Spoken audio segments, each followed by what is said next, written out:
बिहार सरकार ने ST/ST को बड़ा तोहफा देने का निर्णय लिया है।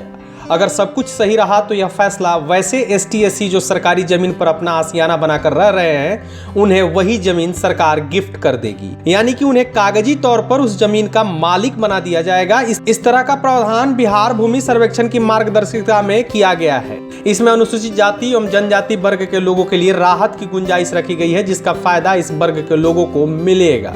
दरअसल बिहार में विशेष भूमि सर्वेक्षण में गैर मजरूआ आम जमीन को अवैध कब्जे से मुक्ति का प्रावधान तो है, लेकिन इसमें अनुसूचित जाति एवं जनजाति वर्ग के लोगों के लिए राहत की गुंजाइश रखी गई है। अगर इस श्रेणी की जमीन पर इन वर्गों का आवास है तो उन्हें बेदखल करने के बदले उसे वैध तरीके से अधिकार देने के उपाय किए जा रहे हैं, भले ही वैध स्वामित्व के लिए पहले से कोई कागजी प्रक्रिया पूरी न की गई हो।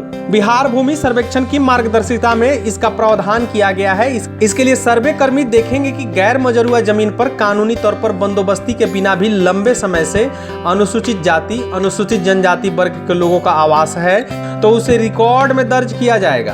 फिर विधि सम्मत निर्णय लेने के लिए सहायक बंदोबस्ती पदाधिकारी के पास भेजा जाएगा।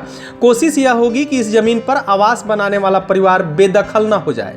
इस तरह की शिकायत लंबे समय से आ रही है कि अनुसूचित जाति, जनजाति के परिवार किसी गैर मजरूआ जमीन पर घर बनाकर रह रहे हैं, लेकिन उनको कानूनी अधिकार अब तक नहीं मिला है। बता दें कि राज्य सरकार भूमिहीनों के आवास के लिए जमीन देती है। इसके लिए बासगीत का पर्चा दिया जाता है। बासगीत पर्चा निर्गत होने के आधार पर स्वामित्व बदलता है।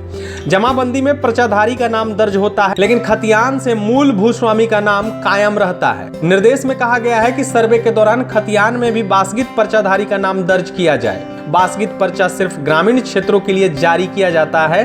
हाल के वर्षों में सरकार ने कई ग्रामीण क्षेत्रों को शहरी क्षेत्र में अधिसूचित किया है। सर्वे में इस श्रेणी के पर्चाधारियों का पहले से आवंटित आवासीय भूमि पर दावा बना रहेगा। शहरी क्षेत्र होने के बाद भी सर्वे में भूस्वामी के रूप में पर्चाधारी का नाम दर्ज रहेगा। इसे खतियान में भी शामिल किया जाएगा। वाकई नीतीश सरकार की यह पहल काबिले तारीफ है, लेकिन यह भी देखना होगा कि सर्वे करने वाले सरकारी मुलाजिम भ्रष्टाचार की भेंट न चढ़ जाए, क्योंकि इस प्रावधान के तहत वैसे व्यक्ति भी लाभुक की श्रेणी में शामिल होने की कोशिश करने लगेंगे जिनके पास रहने के लिए अपना आशियाना होगा।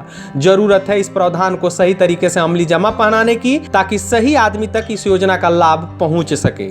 लाइव सिटीज के लिए डेस्क रिपोर्ट।